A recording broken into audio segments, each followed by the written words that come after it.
નમસ્કાર દર્શક મિત્રો, ખબર ગુજરાત ન્યૂઝ ચેનલમાં આપનું હાર્દિક સ્વાગત છે।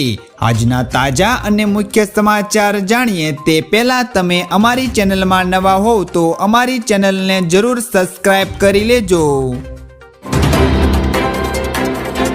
તો મિત્રો, સૌથી પહેલા આજના તાજા સમાચારને લઈને વાત કરીએ તો ઉનાળાની શરૂઆતમાં જ પાણીની ગંભીર સમસ્યા શરૂ। રાપર શહેર અને તાલુકામાં ઉનાળાની શરૂઆતમાં જ પાણીની ગંભીર સમસ્યા સર્જાઈ છે। નર્મદા વિભાગે 30 માસથી કચ્છની નર્મદા કેનાલમાં પાણી બંધ કરવાની જાહેરાત કરી છે। આ નિર્ણયથી રાપર શહેરની 40,000ની વસ્તી અને 60,000 પશુઓ માટે પાણીની વિકટ પરિસ્થિતિ સર્જાશે। રાપર તાલુકાના 97 ગામો અને 227 વાર્ડ તેમજ અડીગના 12 ગામો અને 17 વાર્ડમાં પાણી વિતરણ વ્યવસ્થા ખોરવાઈ જવાની આશંકા છે।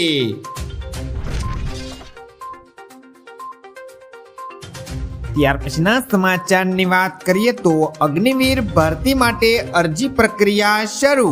અગ્નિવીર ભરતી 2025માં રસ ધરાવતા ઉમેદવારો આર્મીની અધિકૃત વેબસાઇટ પર જઈને વિવિધ પોસ્ટ માટે અરજી કરી શકે છે, જેની છેલ્લી તારીખ 10 એપ્રિલ 2025 છે। ઉમેદવારો નિર્ધારિત છેલ્લી તારીખે અથવા તો તે પહેલા અરજી કરી શકશે। અગ્નિવીર પ્રક્રિયા હેઠળ ભારતીય સેનામાં general duty, technical, clerk, store keeper, technical અને ડ્રેસમેનની ભરતી કરવામાં આવશે।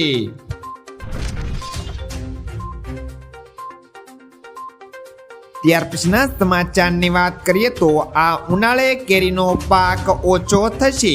દેશ વિદેશમાં ખ્યાતિ પામેલી એવી વલસાડી હાફૂસ સહિત કેરીનો પાક ગ્લોબલ વોર્મિંગ અને વાતાવરણમાં થતા ફેરફારને આ વર્ષે પણ ઓછો થવાની ખેડૂત દહેશત વ્યક્ત કરી રહ્યા છે। વૃક્ષ પર શરૂઆતના તબક્કામાં મંજરી ફૂટ્યા બાદ ખેડૂતોએ વધુ પાક થવાની આશા સાથે સમયાંતરે જંતુનાશક દવાનો છંટકાવ કરવા છતાં જંતુના ઉપદ્રવને કારણે નુકસાની ભીતિ વ્યક્ત કરી છે। અસહ્ય ગરમીને કારણે વૃક્ષ પર કેરીનો પાક ઓછો થવાની ભીતિ પણ વ્યક્ત કરી છે।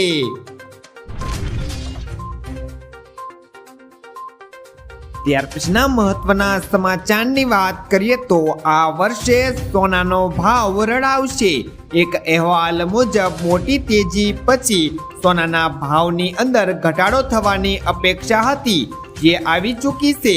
અમેરિકા પછી યુકે દ્વારા વ્યાજ દરોમાં ઘટાડો અને વધતા ભૂ રાજકીય તણાવને કારણે સોનાને ટેકો મળી રહ્યો છે, તો ગોલ્ડન ETFમાં રોકાણ પણ વધી રહ્યું છે। આ કારણે પણ સોનાની માંગ વધી રહી છે।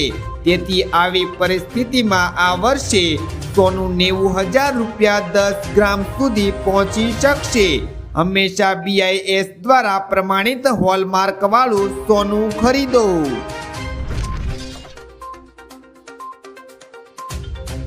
ત્યાર પછીના સમાચાર જોઈએ તો હેલ્મેટ વિના વાહન ચલાવનારાઓ માટે ચેતવણી। ગુજરાતમાં ટ્રાફિક સેફટીને પ્રાથમિકતા આપીને રાજ્ય પોલીસ વડાએ 7 માર્ચ 2025ના રોજ ટુ વ્હીલ વાહન ચાલકોને ફરજિયાત હેલ્મેટ પહેરવા બાબતે પરિપત્ર જાહેર કર્યો છે।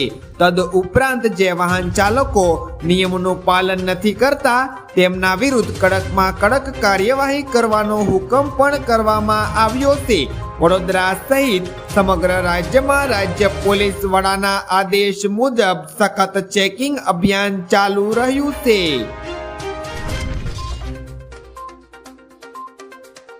ત્યાર પછીના સમાચાર જોઈએ તો સાબરમતી નદી પર બનશે 6 લેન બ્રિજ।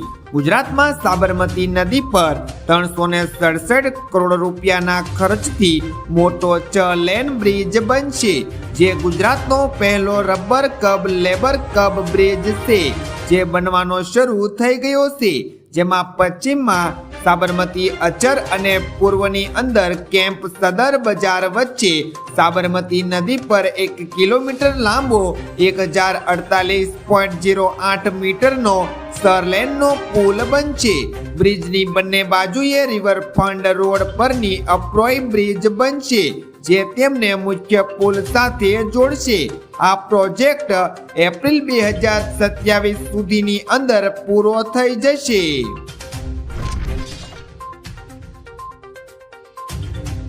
ત્યાર પછીના સમાચારની વાત કરીએ તો ભારતના વિદેશી હુંડિયામણના ભંડારની અંદર વધારો. આરબીઆઈના ડેટા અનુસાર 7 માર્ચે પૂરા થયેલા સપ્તાહમાં ભારતીય વિદેશી મુદ્રા ભંડાર 1.33 લાખ કરોડ રૂપિયાથી વધીને 56.86 લાખ કરોડ રૂપિયા થયો છે. 28 ફેબ્રુઆરીના રોજ પૂરા થયેલા સપ્તાહની અંદર ભારતના વિદેશી મુદ્રા ભંડોળની અંદર 15,000 કરોડ રૂપિયાનો ઘટાડો થઈને 55.53 લાખ કરોડ રૂપિયા થઈ ગયા હતા. આ દરમિયાન સોનાનો ભંડાર 87,000 કરોડ રૂપિયાથી વધીને 6.86 લાખ કરોડ રૂપિયા પર પહોંચી ગયો છે.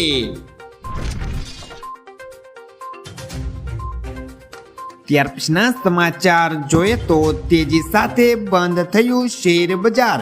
શેર બજાર આજે જબરદસ્ત વધારા સાથે બંધ થયું છે. સેક્શન 899.01 પોઈન્ટના વધારા સાથે 74,348.09 ના સ્તરે બંધ થયો હતો. જ્યારે નિફ્ટીની વાત કરીએ તો નિફ્ટી પણ 283.05 પોઈન્ટના વધારા સાથે 23,190.65 ના સ્તરે બંધ થયો હતો. આજે ટ્રેન્ડિંગ સેક્શન દરમિયાન એક સમય એવો આવ્યો જ્યારે સેક્શન 1,000 પોઈન્ટનો ઉછાળા પર હતો, જ્યારે આઈટી અને ઓટો સેક્શનના શેરમાં પણ જબરદસ્ત ઉછાળો જોવા મળ્યો હતો.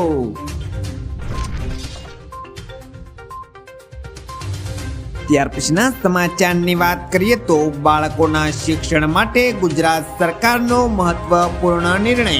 ગુજરાત સરકારે આઈટીઆઈ અધિનિયમ હેઠળ બાળકોના શિક્ષણ માટે મહત્વપૂર્ણ નિર્ણય લીધો છે.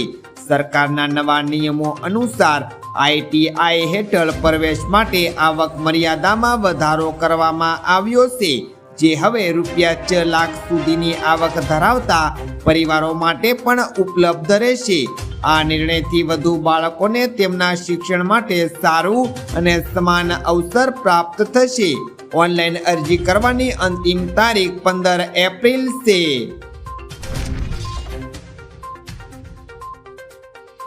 ત્યાર પછીના સમાચાર જોઈએ તો બેંકોમાં 2 દિવસની દેશવ્યાપી હડતાલ.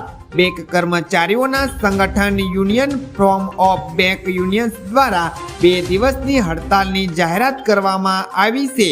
આઈબીએ સાથેની ચર્ચા અનિર્ણિત રહેતા હડતાલનો નિર્ણય લેવામાં આવ્યો છે. યુએફબીયુએ 24 અને 25 માર્ચે દેશવ્યાપી હડતાલની જાહેરાત કરી છે. બેંક કર્મચારીઓની મુખ્ય માંગણીઓની અંદર 5 દિવસીય કાર્ય સપ્તાહ, તમામ પોસ્ટ પર ભરતી, પબ્લિક સેક્ટરની બેંકોની ખાલી જગ્યાઓ ભરવાની માંગોનો સમાવેશ થાય છે.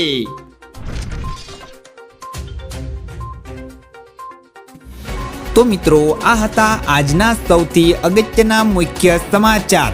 આવા અગત્યના અને મુખ્ય સમાચાર જાણવા માટે તમે અમારી ચેનલમાં બન્યા રહો. આભાર.